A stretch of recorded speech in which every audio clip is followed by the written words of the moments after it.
Halo Sobat Spoiler, bagaimana kabarnya? Tentunya Millers doakan baik-baik saja. Jumpa lagi di channel Sektor Spoiler.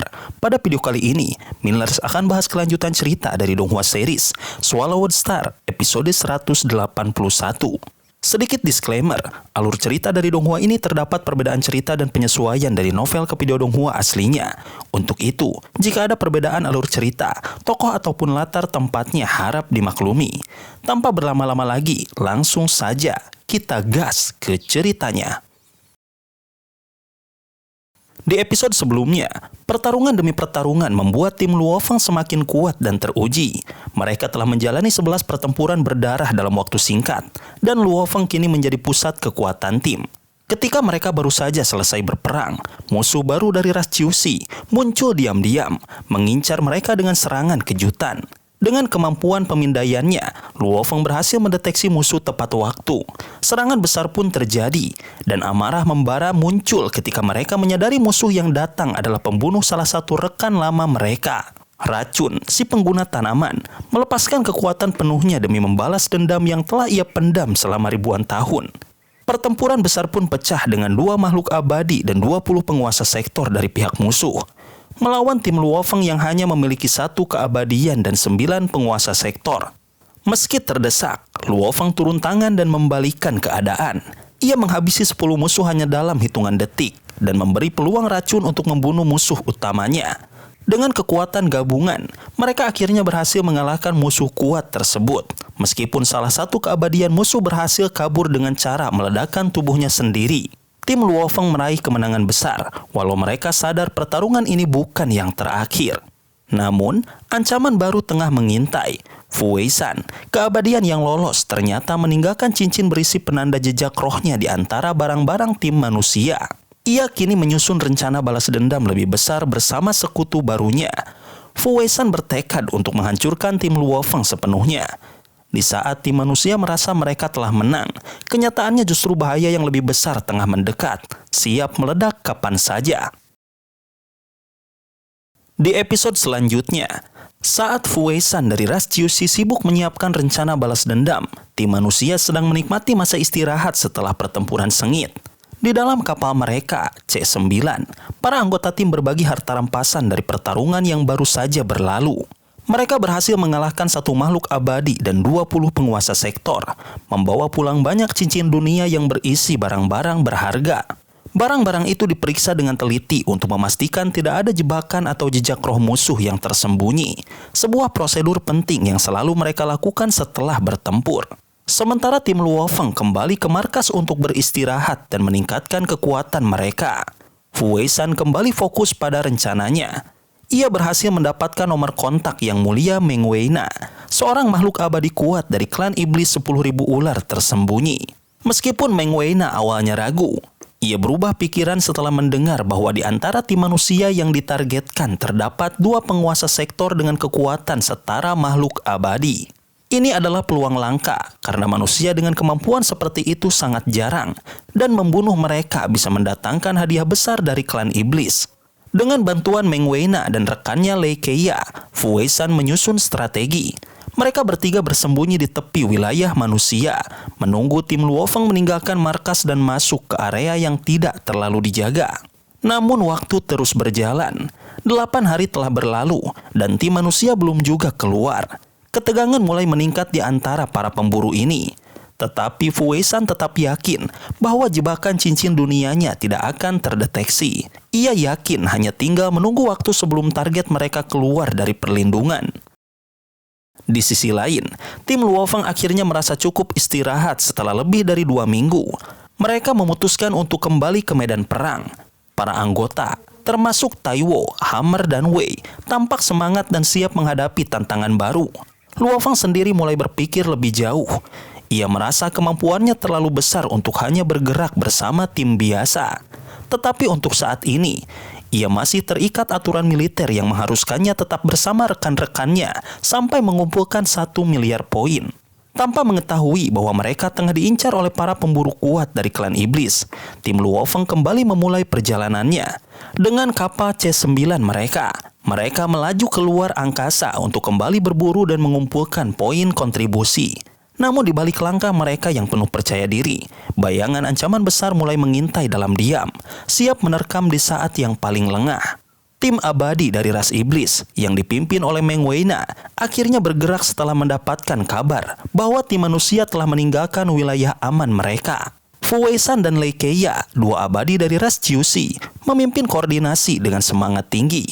Mereka bersama 3 boneka iblis berbentuk tubuh manusia dengan kepala binatang seperti ular, naga, dan tikus, berangkat menggunakan kapal hidup besar.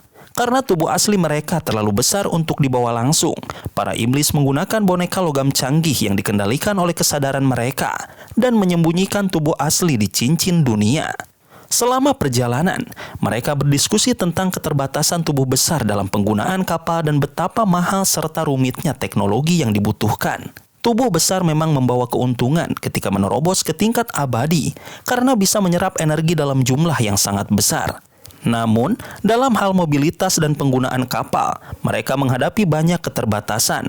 Meski demikian, mereka tetap merasa superior dan boneka-boneka tempur menjadi solusi umum bagi para iblis untuk tetap aktif dan mematikan di medan perang. Setelah 2 hari perjalanan, kapal mereka mendekati kapal tim manusia. Dengan teknologi pemindaian yang unggul, Meng Weina yakin tim manusia tidak akan menyadari kehadiran mereka hingga terlambat. Ia memerintahkan semua anggota untuk bersiap menyerang dan memastikan tidak ada yang lolos. Di sisi lain, Luo Feng yang memiliki pemindai jauh lebih canggih telah mengetahui kehadiran 5 makhluk abadi sejak jarak jutaan kilometer. Ia pun merenung, ini bisa menjadi kesempatan besar untuk mengumpulkan poin. Apalagi membunuh 1 abadi saja bisa memberi ratusan juta poin. Saat pertempuran tak terhindarkan, alarm di kapal manusia berbunyi keras, menandakan ancaman besar. Kapal C9 mereka segera hancur oleh serangan mendadak. Para anggota tim bergegas keluar, bersenjata lengkap, siap bertempur di ruang angkasa. Sementara itu, dari kejauhan, muncul 2 makhluk raksasa, seekor naga bertanduk dan makhluk berkepala tikus penuh duri. Aura mengerikan mereka segera membuat anggota tim manusia gemetar. Namun Luo Feng tetap tenang, matanya tajam menatap ke arah boneka kepala ular, menyadari bahwa itulah musuh utama mereka, Meng Weina. Pertempuran pun akan segera pecah. Para prajurit manusia tahu ini adalah ujian terberat mereka di medan perang wilayah luar. Namun bagi Luo Feng, ini juga menjadi peluang langka untuk membuktikan dirinya dan mengumpulkan poin besar yang sangat ia butuhkan. Dalam situasi yang penuh ketegangan, tim manusia yang dipimpin oleh Taiwo menghadapi serangan dari 5 makhluk abadi, termasuk pemimpin kuat dari ras iblis, Meng Weina.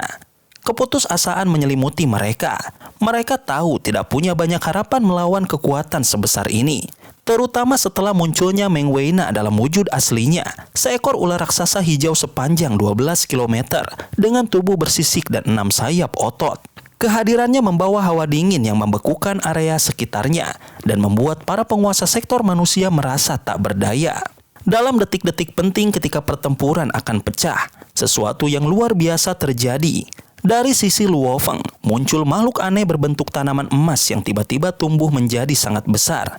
Tanaman ini yang dikenal sebagai tanaman pemakan binatang, mekar sepenuhnya dan menyebar ke seluruh angkasa dengan ratusan sulur panjang dan daun tajam seperti gigi. Tanaman ini tidak hanya menakjubkan dari segi ukuran, lebih besar dari bintang kecil, tapi juga menakutkan karena kemampuannya menelan makhluk hidup dengan mudah. 5 makhluk abadi yang menyerang tim manusia tidak sempat bereaksi. Dalam hitungan detik, mereka semua terjebak dalam sulur dan daun tanaman yang menyerupai perangkap maut. Meskipun mereka mengerahkan seluruh kekuatan untuk melawan, mereka tidak mampu menandingi kekuatan dari makhluk hidup tanaman yang dikuasai oleh Luo Feng. 4 dari mereka akhirnya dihancurkan dan ditelan sepenuhnya. Beberapa bahkan meledakkan diri mereka dalam keputusasaan. Namun tetap tak bisa merusak struktur tanaman raksasa ini secara berarti. Setelah pertempuran singkat dan brutal, suara sistem mengonfirmasi bahwa Luo Feng telah mendapatkan 400 juta poin kontribusi untuk membunuh keempat makhluk abadi tersebut. Meski itu jumlah yang besar, Luo Feng merasa masih belum cukup untuk mencapai target 1 miliar poin yang dibutuhkan untuk membebaskan dirinya dari tugas militer. Ia pun menyadari bahwa Meng Weina yang tersisa dan tampak jauh lebih kuat adalah kunci untuk mencapai targetnya. Di tengah serangan dari tanaman pemakan bintang, Meng Weina Iblis kuat dari klan 10.000 ular tersembunyi, berjuang keras melawan gulungan daun emas yang datang dari segala arah. Dengan kekuatan hukum ruang dan serangan ekor yang dahsyat, ia berhasil mematahkan beberapa sulur tanaman raksasa. Namun, ia sadar bahwa situasinya kritis. Dalam kepanikan, Meng Weina segera mengirimkan sinyal bahaya ke seluruh sistem komunikasi ras iblis, berharap sekutu terdekat datang menyelamatkannya sebelum semuanya terlambat. Sinyal tersebut menyebar cepat ke seluruh jaringan pasukan iblis dalam radius 10 miliar kilometer. Sayangnya, tanggapan yang ia terima lebih banyak cemoohan dan ejekan daripada bantuan. Banyak yang enggan menghadapi tanaman pemakan bintang abadi, makhluk yang dianggap sebagai ancaman besar dan hampir mustahil dikalahkan. Namun, satu tim elit pimpinan Serigala Kepompong, seorang iblis abadi tingkat resmi, justru bergerak menuju lokasi dengan ambisi membunuh Luo Feng demi mendapatkan pengakuan besar. Sementara itu, Luo Feng mengamati bahwa tanaman pemakan bintangnya belum cukup kuat untuk membunuh Meng Weina dalam waktu singkat. Ia menyadari bahwa jika dibiarkan terlalu lama, bala bantuan musuh pasti akan datang. Tanpa ragu, ia memutuskan untuk turun tangan langsung, mengenakan armor tempur hitam yang memperkuat tubuhnya hingga setara dengan makhluk abadi resmi. Ia membawa pedang dan perisai, lalu menerobos domain es Meng Weina. Dengan kekuatan proyeksi dunia yang luar biasa, Luo Feng menghancurkan domain hukum musuh dan membuat Meng Weina terkejut tak berdaya. Dalam pertempuran sengit, Meng Weina mencoba menyerang balik dengan mulut raksasanya yang menyedot ruang di sekeliling. Namun, Luo Feng melompat ke dalamnya dan menggunakan jurus pipa Dutchman dari teknik 7 bilah ilusi. Serangan pedangnya membelah tubuh Meng Weina menjadi 2 dengan sangat bersih. Tanpa membuang waktu, daun emas dari tanaman pemakan bintang segera melilit dan menelan tubuh iblis tersebut sepenuhnya, mengakhiri hidupnya secara brutal dan cepat. Setelah pertarungan sengit, 7 tim elit ras iblis tiba di lokasi pertempuran, namun hanya mendapati puing-puing kapal yang hancur. Sementara itu, kapal C9 membawa tim Luo Feng melaju perlahan di angkasa. Di ruang istirahat, suasana penuh diam dan takjub menyelimuti para anggota tim. Mereka saling memandang, terkadang mencuri pandang ke arah Luo Feng yang tampak tenang berbincang dengan Babata, asistennya. Ternyata, total poin kontribusinya telah melebihi 1 miliar, membuatnya resmi bebas dari kewajiban militer. Kebebasan itu berarti Luo Feng bisa meninggalkan timnya kapan saja.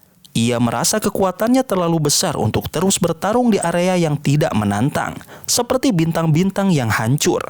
Saat ia menyampaikan keputusannya untuk pergi, timnya, termasuk Kapten Taiwo dan anggota seperti Racun, Palu hingga Wanita Iblis, menunjukkan campuran emosi, kagum, sedih, dan bangga.